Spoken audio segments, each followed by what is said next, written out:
Hey guys, Dashcam Daddy here, and this is my first attempt to making a vlog. So welcome to my very first Dashcam Daddy vlog. We're here today with some friends, and we're here also with the practical mentor, Teacher Rodel Lintag. There, the practical mentor. So please subscribe to his channel. We're used to seeing unboxing videos, but it'll be different this time from any other videos in YouTube because we'll be doing a harvesting video on my mini hydroponics garden. So stay with us and let's watch this video till the end. Okay? See you. Bye.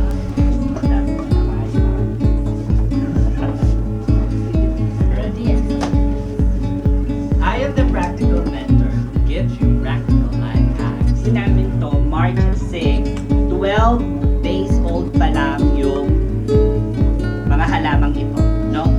Ngayon, after 14 days, so that means 12 days plus 14 days, ngayon, March 20, meron na tayong 26 days. Pa? Okay, meron sa bandang ibaba naman. Eto yung, we have 4 layers, no? 4 layers here. Tapos bumababa sa second layer from the top, no? Hanggang makarating dito sa lowest part, no? Now, ang gagawin natin, no? Mag-harvest na tayo, guys. No? Mag-harvest tayo. Eto, nakikita nyo to, ito, ha? Itong lutuan. No? Ayan, picture natin.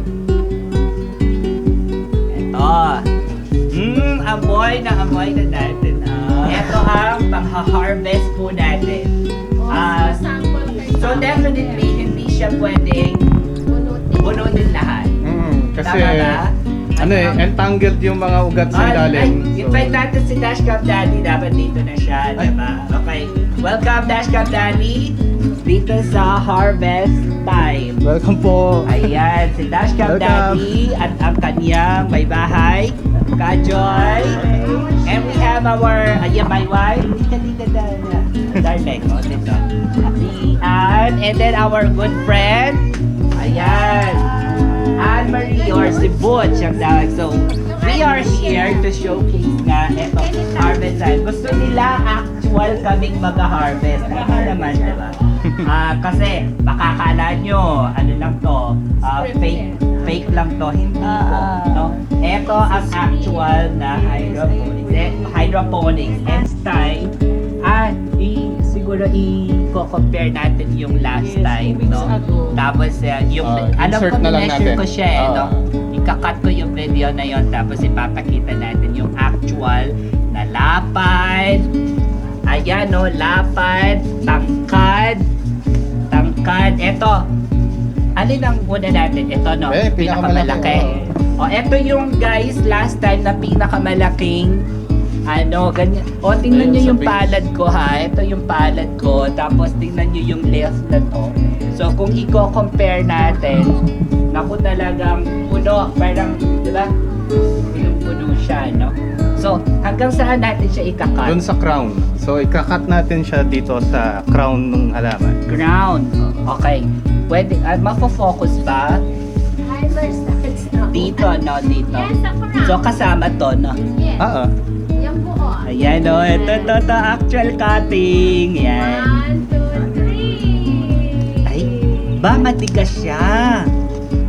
Ayan, Ayan, ito na, guys. Kasi lapad ng mukha ko.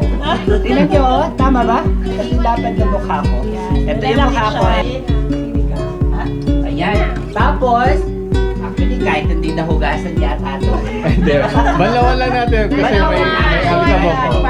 Pero hiwa-hiwalay na Wait, din. kayo naman. Eto, dito kami. Hiwa-hiwalay. Sinong gustong ba? Ako, videoan niyo ako. Si Carol Step.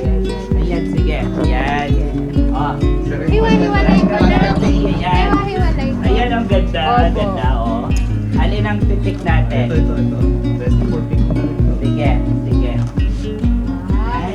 Uy, healthy siya, No. So, fresh na fresh ang ikakabit natin sa No siligang. pollutants, Yes. Ano sa inti siyang mustasa? Mustard. Mustard. Mustard ba?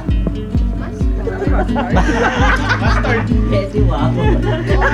Ayan o. Yan, ayan na. Yan, lalagay na to. Si Ate Butch ang maglalagay sa... Ano kaya to? Maanghang kaya to? Kasi merong ano eh, di ba? Meron kasi mustasa na maang... Oh, pick kayo, pick. Sino gustong mag-cut? Ito, pwede ba petchay dyan? Sige. Pwede, di Pwede ba? rin po. O, Yan, sige. Oh, sino gustong mag-petchay? Baka puro kulay na yan. Yung mo nun? Lahat. Petchay daw. Uy, huwag naman lahat. Ilalagay lahat. Petchay. Ito. Tapos wala siyang